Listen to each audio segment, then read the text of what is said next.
Hi everyone and welcome back to my channel. Today is going to be a little one of my Let's Paint series, and this time it's about skies and it's in watercolor. So I'm sure you're going to enjoy it. I hope you do. And if so, put a like at the end. Would you just press that little like button at the end of the video? And also, if you've got any comments to make about either this video or indeed something you'd like to see me paint for the future, put them in the comment section below. They're always welcome and I'll always answer the comments. And at the same time, if you're not a subscriber to my channel, please consider subscribing. It costs you nothing, but at the same time it helps me grow my audience, and it also helps you to know when I've got another video uploaded. So that only remains for me to say, enjoy this video and happy painting, and I'll see you all in the next one. So all the best for now. Bye bye.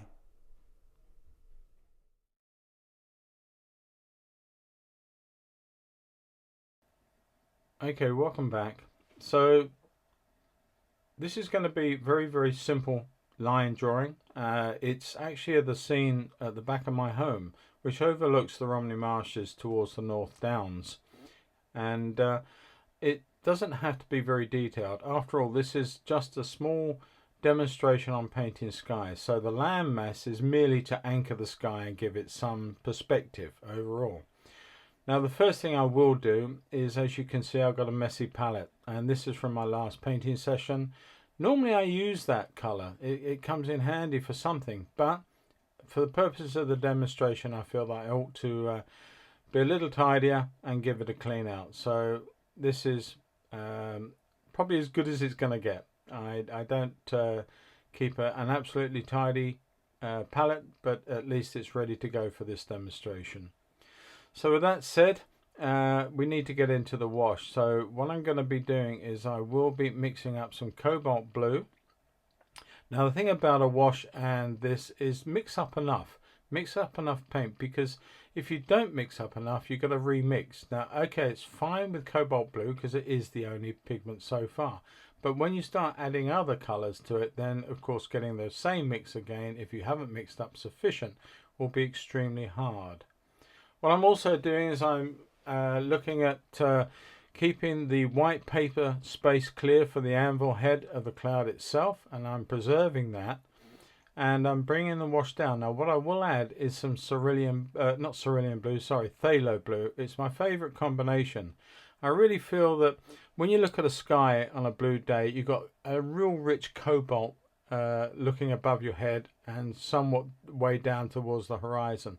But the more it comes down, the more it fades off into what I feel is a phthalo blue colour. And I feel that that's the way I do mine anyway. So I sort of cobalt the top and coming down into the phthalo blue colours as it comes down. And that can always change also into other colours, whether it's winter or whether indeed it's summer.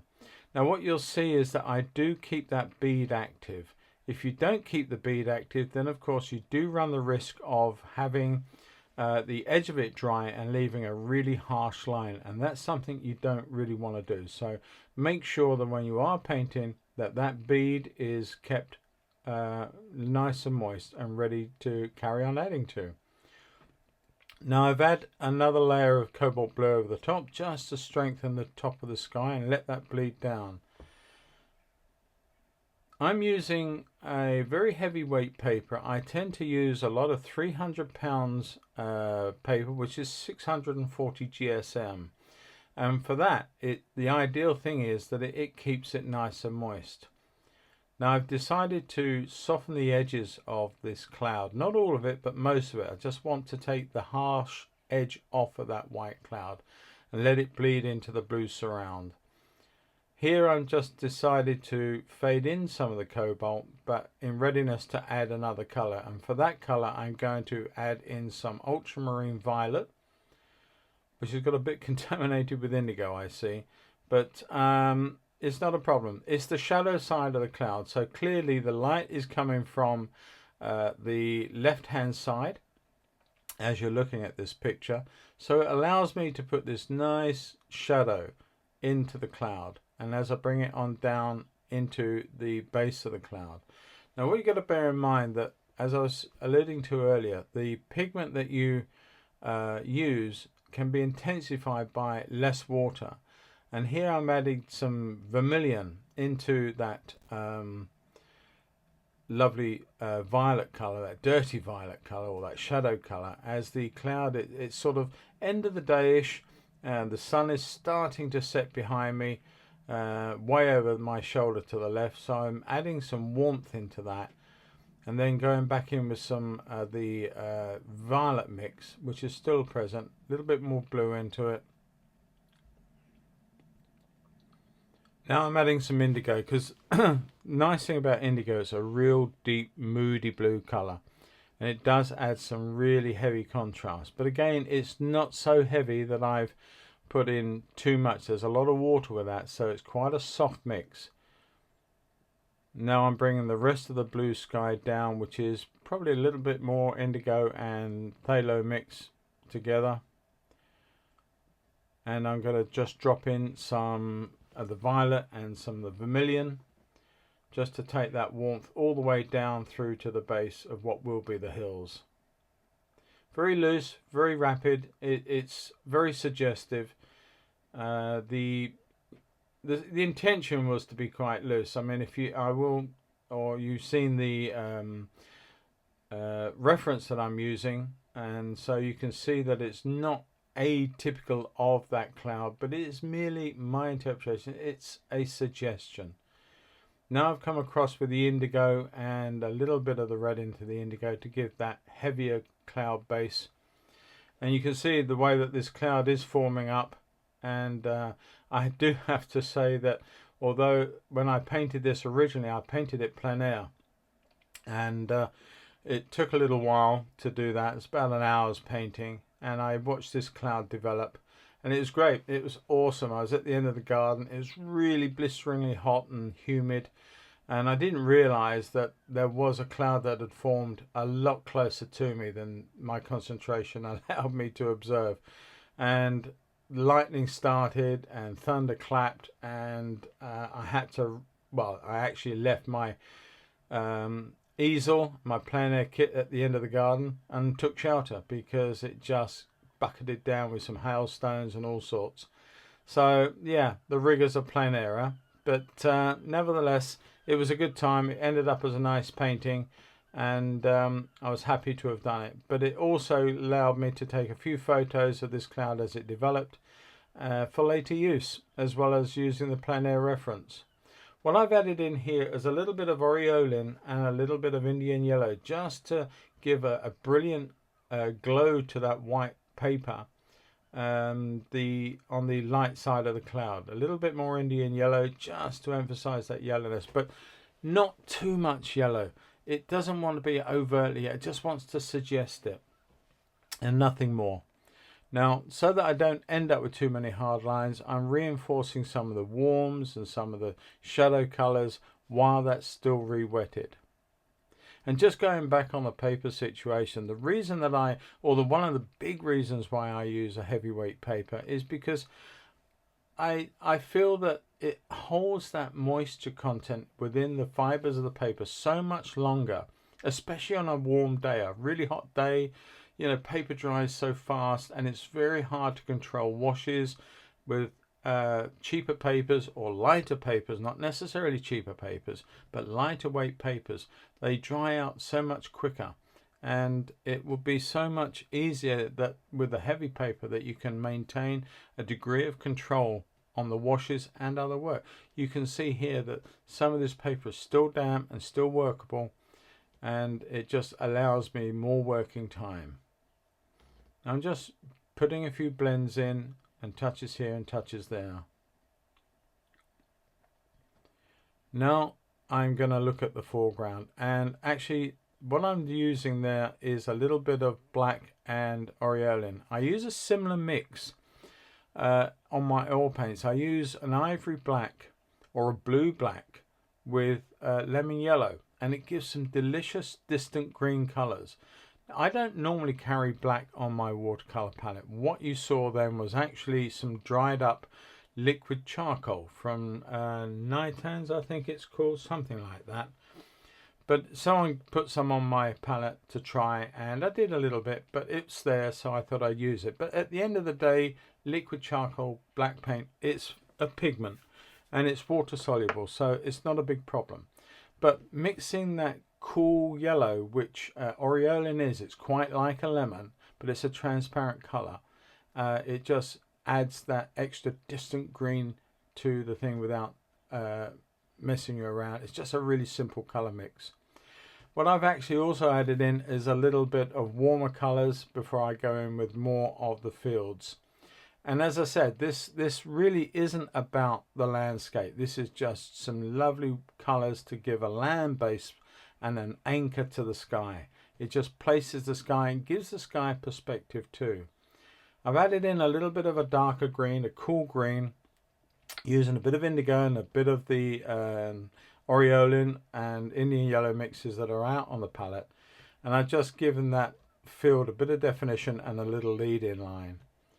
What I'm doing now is just softening some of the edges of that sky or that cloud. It looked a little bit heavy, so I'm just going to damp brush over the top. It shouldn't cause me any problems, although you do run the risk of having problems if you do too much water. You saw there those two little bits of paint, still damp, easy to lift off, and that's one of the beauties that the heavyweight paper gave. Here we're using a lot more indigo and some of the vermilion, and the reason for that is that I'm putting that heavy base into the cloud. This is the weight of the cloud where it's breaking off into the sky at the bottom. Now the idea was that letting that blue and that phthalo blue dry underneath give me or has given me a nice base and color, so that when I put this much darker contrast color on, it really makes the light in that sky behind it throw out and just reveal itself. But before, it really didn't look that light. So it's again, it's values, it's the perception that the eye and the brain sees when you add darker colors against lighter colors.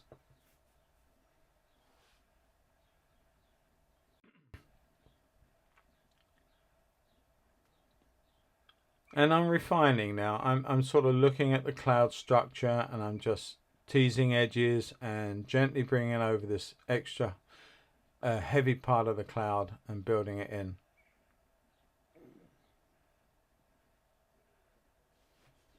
A little bit more blue, a little bit more cobalt into the mix now. Just looking to see where we need to go with that. And I'm going to bring in some of these heavier clouds right the way through as they've drifted across the face of this other cloud.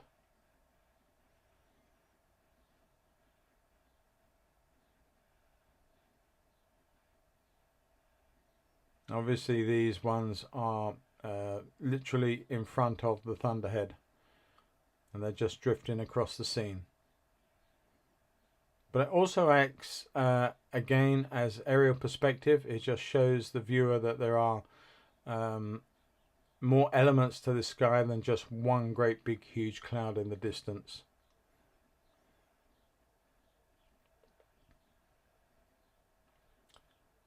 I'm going to dirty it up a little bit now and just finish off, and I'm putting in some orange, transparent orange, indigo, bit of yellow, and just finishing off the fields really. Some dirty reds, mixing up with the greens and red. I mean, they are complementary colours, so they do kill each other off. But we're going to put some trees in and suggest a bit of form to the land. Nothing serious, they're just little taps.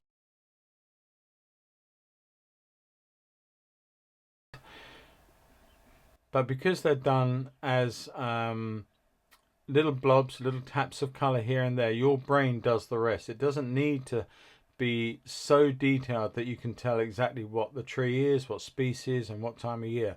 Merely the taps in the right value, in the right shape and the right distance away, as it were, then the scale is right, the value is right, and your brain says they are trees in the distance. And that's all you need it to be. A little bit of raw sienna coming into this field now to give me some more stronger lead-in lines and give some aerial perspective to the fields and the distance.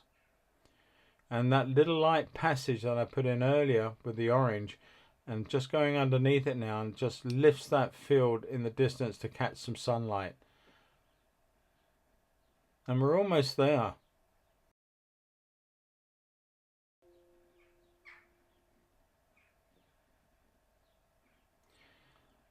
Just the final few marks, a little bit of cooler green, bit of Aureolin going into that green, and just suggest that field as it comes across.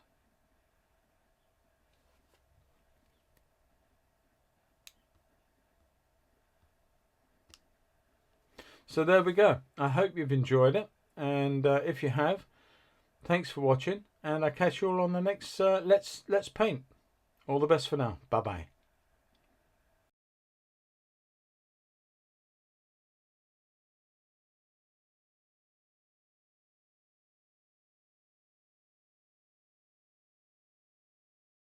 Hi everyone, hope you enjoyed that.